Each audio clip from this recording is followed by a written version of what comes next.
سرزمین کربلا میں آل محمد پر جن عظیم مصیبتوں کے پہاڑ ٹوٹے، ان میں سے ایک ہم شکل پیغمبر حضرت علی اکبر کی شہادت کا بھی شامل ہے۔ علماء کرام نے اپنی کتابوں میں شہادت حضرت علی اکبر کے حال کو تفصیل کے ساتھ ذکر کیا۔ ان سب بزرگوں کے نقل کا محاصل یہ ہے کہ جب حضرت امام حسین علیہ السلام کے تمام اصحاب اور انصار جام شہادت نوش فرما چکے تو اب اہل بیت علیہ السلام میں سے سب سے پہلے جس شخص نے میدان کارزار میں قدم رکھا اور راہ اسلام میں اپنی جان نثار کی، وہ شخص حضرت امام حسین علیہ السلام کے چہیتے بیٹے علی اکبر تھے۔ تاریخ میں درج ہے کہ اصحاب حسین علیہ السلام کے بعد جو بنی ہاشم کے جوان کربلا کے میدان میں گئے، وہ نور نظر حضرت امام حسین علیہ السلام حضرت شہزادہ علی اکبر تھے۔ جب شہزادہ علی اکبر میدان کربلا کی طرف روانہ ہوئے تو خیام حسین میں کورام بپا ہو گیا۔ میدان کربلا میں علی اکبر کی روانگی سے غم حسین کا اندازہ ان الفاظ سے لگایا جا سکتا ہے۔ امام حسین علیہ السلام نے اس وقت فریاد بلند کی، عمر سعد تجھے کیا ہو گیا ہے؟ خدا تیری نسل کو منقطع کرے، خدا تجھ سے تیری عمر کی برکتوں کو چھین لے، اور خدا تجھ پر میرے بعد ایک ایسے شخص کو مسلط کرے کہ جو تجھے تیرے بستر پر قتل کر دے۔ جس طرح تو نے میرے بیٹے کو قتل کیا، تو نے رسول اللہ صلی اللہ علیہ وآلہ وسلم سے میری نزدیکی اور قرابت کا کوئی پاس و لحاظ نہ رکھا۔ حضرت علی اکبر کی شخصیت کو حضرت امام حسین علیہ السلام نے خیمہ کے نزدیک کھڑے ہو کر ان الفاظ میں بیان کیا ہے: خدایا تو اس قوم جفاکار کے مظالم پر شاہد رہنا کہ ان کی طرف ایسا جوان جا رہا ہے جو تیرے رسول سے گفتار، کردار اور رفتار میں سب سے زیادہ مشابہ ہے، اور جب بھی ہم کو رسول اللہ صلی اللہ علیہ وآلہ وسلم کی زیارت کا اشتیاق ہوتا تو ہم اس کی زیارت کر لیا کرتے تھے۔ جناب علی اکبر نے جب باپ کی غربت اور تنہائی کو دیکھا تو ان کا پیمانہ صبر لبریز ہو گیا۔ خدمت امام حسین علیہ السلام میں آئے اور جنگ کرنے کی اجازت چاہی۔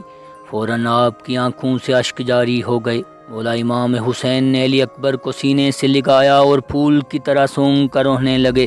حسین نے خود اپنے ہاتھوں سے اکبر کو لباس سے جنگ پہنایا اور چمڑے کا پٹکا جو امیر المومنین حضرت علی علیہ السلام کے تبرکات میں سے تھا کمر پر باندھا۔ کعب گھوڑے کو سواری کے لیے آمادہ کیا۔ تاریخ میں درج ہے کہ جب علی اکبر علیہ السلام میدان کو جانے لگے تو تمام عورتوں نے ان کو اپنے گھیراؤ میں لے لیا اور کہنے لگی: اکبر ہماری غربت پر رحم کھاؤ، ہم کو تنہا چھوڑ کر نہ جاؤ، میدان قتال کو جانے میں اتنی جلدی نہ کرو، ہم سے تمہاری جدائی برداشت نہ ہو سکے گی۔ اے شہزادے ہماری آنکھوں کے نور نظر، جو بھی اس خیام سے کربلا کے میدان میں گیا وہ واپس لوٹ کر نہ آیا، اور تو نے ان کے دامن کو پکڑ لیا اور لجام ہاتھوں سے چھین لی۔ اسی دوران امام حسین علیہ السلام کی حالت کمزور ہونے لگی، گویا امام حسین علیہ السلام کے چہرے پر موت کے آثار ظاہر ہونے لگے، اور فریاد بلند کی کہ ہے میرے اہل بیت، ہے بنی ہاشم کی عورتوں، علی اکبر کو مت روکو، اسے جانے دو۔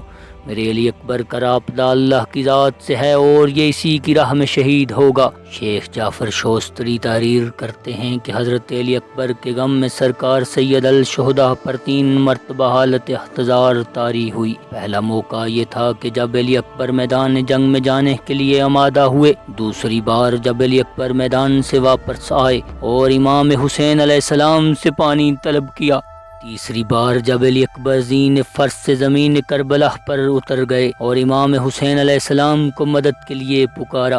حضرت سکینہ کبریٰ فرماتی ہیں کہ جب بابا نے علی اکبر کی آواز کو سنا تو میں نے ان کے چہرے کی طرف دیکھا، ان کے چہرے پر اثار موت چھا گئے تھے، اور امام حسین علیہ السلام نے فرمایا: ہے میرے لال، خدا ان لوگوں کو قتل کرے جنہوں نے تجھے قتل کیا ہے۔ شیخ مفید فرماتے ہیں کہ جیسے ہی امام حسین علیہ السلام کی آواز بلند ہوئی تو حضرت زینب کبریٰ رونے لگی اور فرمایا: ہے میرے دل کی ٹھنڈک، ہے میرے جگر کے ٹکڑے، میں یہ دل خراش منظر دیکھنے سے پہلے مر کیوں نہ گئی۔ تمام مستورات عصمت طہارت او بقا کرنے لگی۔ آخر کار شہزادہ علی اکبر میدان کربلا میں چلے گئے۔ یزیدی فوج سے ایسے لڑائی کی کہ یزیدیوں کو علی مرتضیٰ نظر آنے لگے۔ حضرت شہزادہ علی اکبر نے یزیدی فوج کو دائیں بائیں بھگا دیا۔ یزیدی فوج میں ہلچل مچ گئی۔ حضرت شہزادہ علی اکبر کو پیاس کی شدت نے تنگ کیا، خیام کی طرف پلٹ آئے، جبکہ جسم نازنین زخموں سے چور چور ہو چکا تھا اور ان سے خون ٹپک رہا تھا۔ جسم کا ذوف، جنگ کی شدت، ہوا کی حرارت اور آفتاب کی تپش کے سبب پیاس کی غلبہ کیے ہوئے تھی۔ باپ کے پاس آئے اور عرض کیا، العطش ہے بابا، مجھے پیاس نے مار ڈالا ہے، اگر ایک گھونٹ پانی کا مل جائے تو میں یزیدی فوج کو دن میں تارے دکھا سکتا ہوں۔ امام حسین علیہ السلام اس بیٹے کی فریاد سن کر رونے لگے اور فرمایا، میرے بیٹے، تیرے جد امجد تیرا انتظار کر رہے ہیں، ہاتھوں میں جام کوثر لیے تیرا انتظار کر رہے ہیں۔ امام حسین علیہ السلام شہزادہ علی اکبر کو کہتے ہیں کہ ہے میرے شہزادے کے میدان کارزار کی طرف لوٹ جاؤ، مجھے امید ہے کہ شام سے پہلے تم نانا جان کے پاس چلے جاؤ گے، وہ تجھے اپنے ہاتھوں سے جام کوثر پلائیں گے اور پھر کبھی تمہیں پیاس کی شدت محسوس نہ ہوگی۔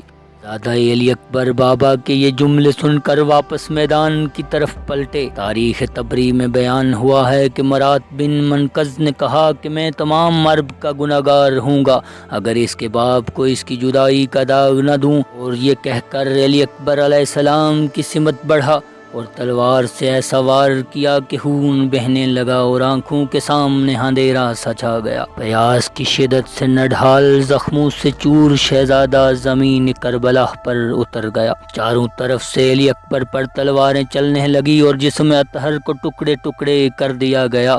علی اکبر پر امام حسین علیہ السلام بڑی مشکل سے پہنچے۔ شہزادے سے چند باتیں کرنے کے بعد شہزادہ اللہ کو پیارا ہو گیا اور نانا محمد کے پاس جا ملا۔ تاریخ میں درج ہے کہ شہزادہ علی اکبر کی لاش کو جب خیام میں لایا گیا تو عورتوں نے خاک کربلا سروں میں رواح کر دی اور میدان کربلا میں زلزلہ سا ہونے لگا اور خیام امام حسین علیہ السلام میں کورام بپا ہو گیا۔